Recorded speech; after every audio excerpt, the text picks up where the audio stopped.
Perkenalkan, nama saya Eka Aldi Alfian.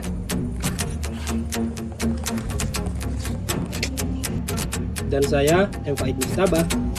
Kami di sini akan melakukan penelitian observasi di MTS Al Munawarah Dan SMP Negeri 7 Muaro Jambi.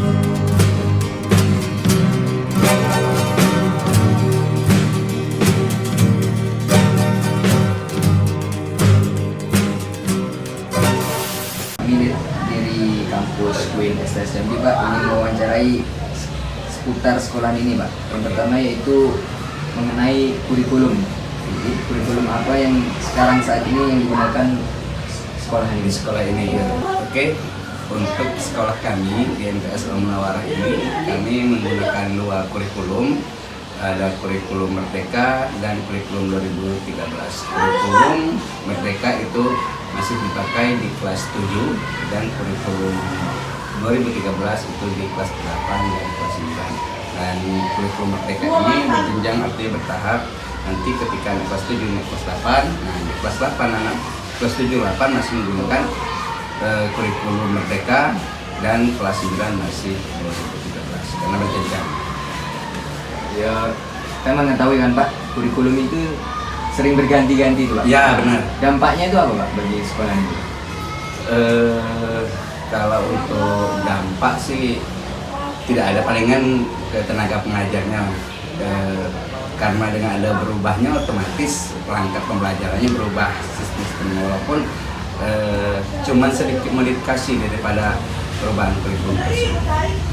Apalagi kayaknya ini menteri baru ini mau merubah lagi kurikulum gitu.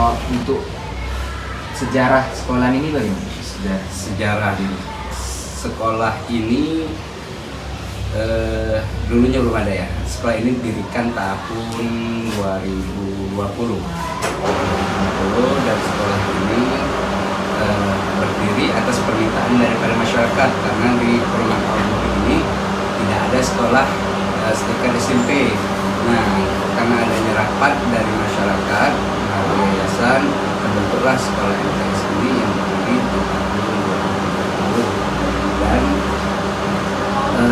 alhamdulillah setelah berjalannya waktu sekitar 2 tahun, sekolah ini mendapatkan izin operasionalnya sampai sekarang dan sudah terakreditasi kemarin setahun setelahnya di tahun 2023 itu aplikasinya UBI. Tujuan dari sekolahan ini untuk peserta didik itu seperti apa? Tujuan sekolah ini diadakan yaitu tadi, pertama ya permintaan masyarakat tadi, dengan banyaknya warga yang tinggal di Perumahan Al-Mubi ini, kita diadakanlah sekolah setingkat SMP atau MTS. Dan tujuannya karena MTS basisnya agama, kita ingin mencetak para peserta didik dan anak khususnya di Perumahan Al-Mubi ini menjadi anak yang beradab, anak yang berilmu, dan anak yang berguna bagi bangsa dan negara. Tentunya sekolah ini pasti memiliki visi dan misi, Pak. Ya. Visi dan misinya itu apa? Visi kita ini di MTS Al Munawarah ini terwujudnya peserta didik yang unggul dalam infak, iman dan takwa, dan teladan dalam perilaku serta masa iptek.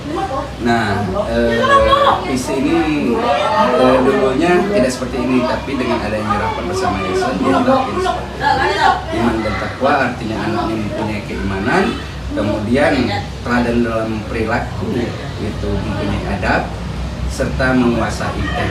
Yang kedua, mencetak peserta didik yang menguasai tahsin dan tahfiz Al-Quran. Nah, MTS kami, MTS Al Munawarah ini mempunyai program tahsin dan tahfiz Al-Quran. Artinya tahsin dan tahfiz Al-Quran ini masuk dalam kurikulum di MTS Al Munawarah ini. Dan anak-anak MTS, siswa-siswi MTS Al Munawarah wajib ketika tamat nanti wajib tahfiz atau hafal 2 juz minimal, juz 29 dan juz 30. Selanjutnya, bagaimana pembiayaan sekolah ini? Apa dibiayai oleh pemerintah atau dari SPP anak? Karena kita swasta, ya, sekolah swasta ini dari swadaya masyarakat, artinya anak-anak di sini, anak-anak yang belajar di sini itu pembiayaannya dengan membayar SPP. Dari SPP itulah untuk menggaji gurunya, karena kita tidak ada bantuan dari pemerintah kecuali dana BOS. Kalau keadaan peserta didik berapa jumlah keseluruhan? Keseluruhan peserta didik untuk tahun ini itu berjumlah 126 siswa. 126 siswa ini terdiri dari 5 lokal, 5 kelas, ada dengan kelas 7 itu ada 2 kelas, kemudian kelas 8 2 kelas, kelas 9 1 kelas. Sedangkan keadaan guru dan jumlah guru yang mengajar di sekolah ini berapa? Jumlah guru total sama kepala madrasah itu ada 17 guru. 17 guru semuanya beres. Sedangkan pengaruh media sosial terhadap hasil belajar siswa bagaimana? Apakah memiliki dampak yang positif atau negatif? Dengan adanya sosial media itu ya juga membantu guru lah dalam belajar, efek belajar daripada siswa, karena di media sosial itu banyak informasi-informasi yang positif terhadap pembelajaran anak. Ini kan pengaruhnya Pak ya. Jadinya kalau positif, dampaknya bagi akhlak anak itu bagaimana? Dampaknya bagi anak-anak gini, kita di sekolah ini anak-anak tidak membawa HP, tidak boleh membawa HP kecuali ada 1 atau 2 pelajaran, beberapa pelajaran yang mesti menggunakan HP. Artinya ketika saat itu baru boleh anak membawa HP. Artinya ya di sekolah ini kita tidak membawa HP jika diperlukan saja. Ketika guru ada pembelajaran tentang yang harus menggunakan media di HP atau di media sosial, itu baru anak-anak disuruh boleh bawa HP. Sedangkan grup WhatsApp pastinya kan memiliki grup WhatsApp tuh Pak. Ya, pastinya. Itu apakah dapat digunakan dengan baik atau bagaimana Pak? Apa dapat membantu pembelajaran atau tidak? Alhamdulillah dengan adanya grup WhatsApp, anak-anak berdampak positif lah, karena ketika pembelajaran tidak selesai di kelas, mereka guru-guru bisa mengirimkan di grup WhatsApp. Dan juga di sekolah ini grup-grup WhatsApp tersebut dipantau oleh wali kelas dan juga dipantau oleh orang tuanya. Orang tuanya juga masuk dalam, bukan anak-anaknya saja.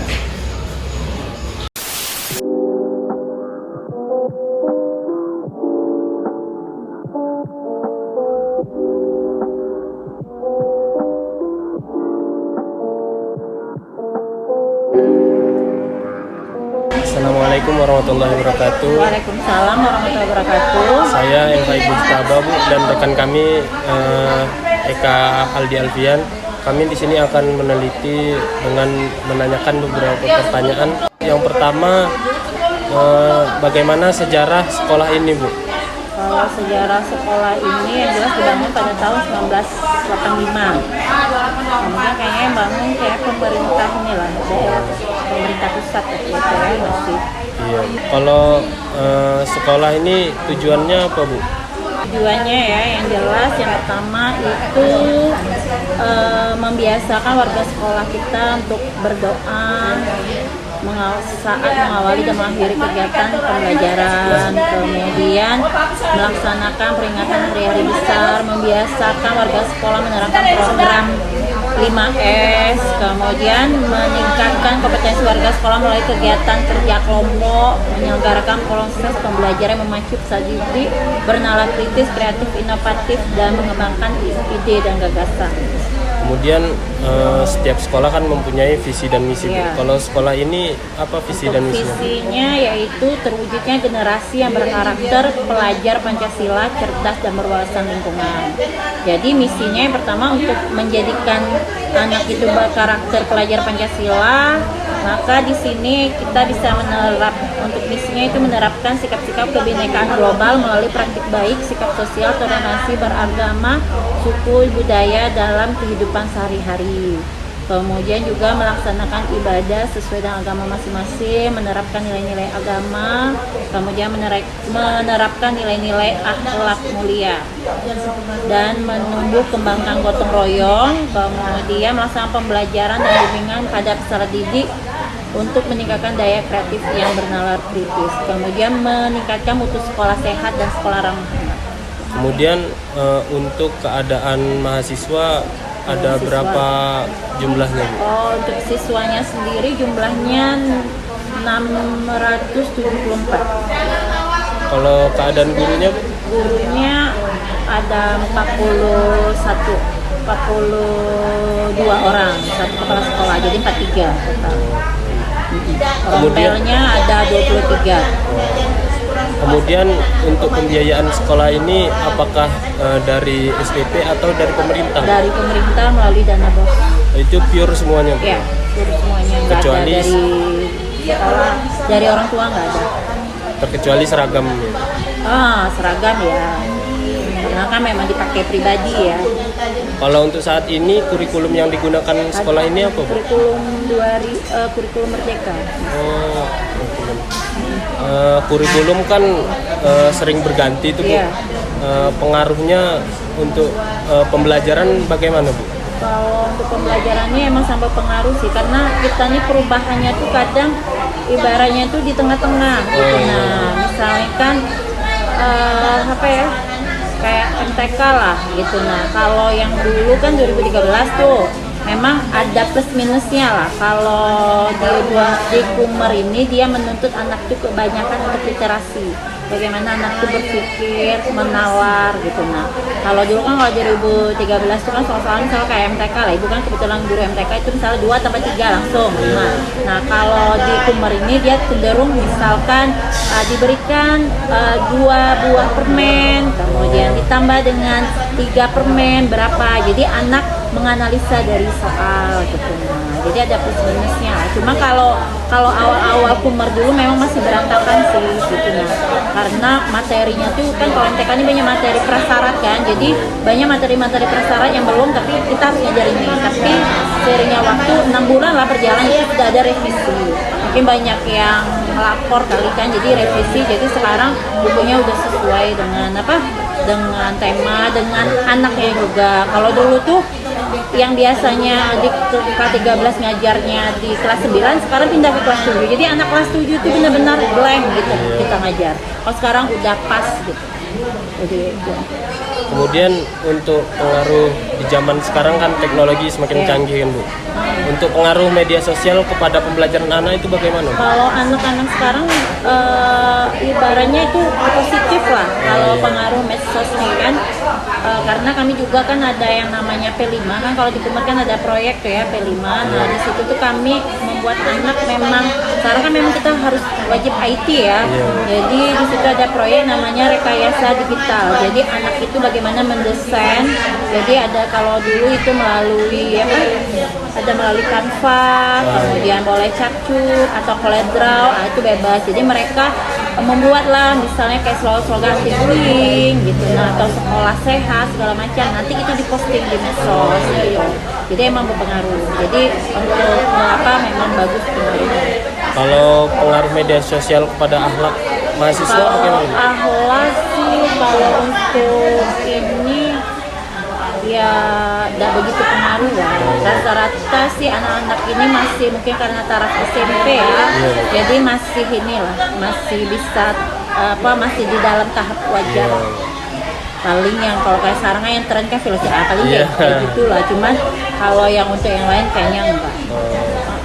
Kemudian pengaruh grup WhatsApp sekolah dengan pembelajaran itu bagaimana, Bu? Kalau grup WhatsApp dengan pembelajaran itu sangat bagus karena kita bisa menyampaikan gitu. Nah, kadang kan kayak entah ada urusan itu bisa melalui ini udah dikerjakan ya Naya. Jadi anak itu juga cepat gitu. Nah, kemudian juga misalkan ada kendala dalam pembelajaran anak wali kelas pun cepat menginformasikan ke orang tua gitu. Nah, jadi anak ini ada kendala di sini misalnya atau lari di dalam jam pembelajaran atau bagaimana, jadi cepat komunikasinya gitu. Nah, jadi memang bagus kalau untuk WA antara wali kelas sama orang tua itu memang bagus.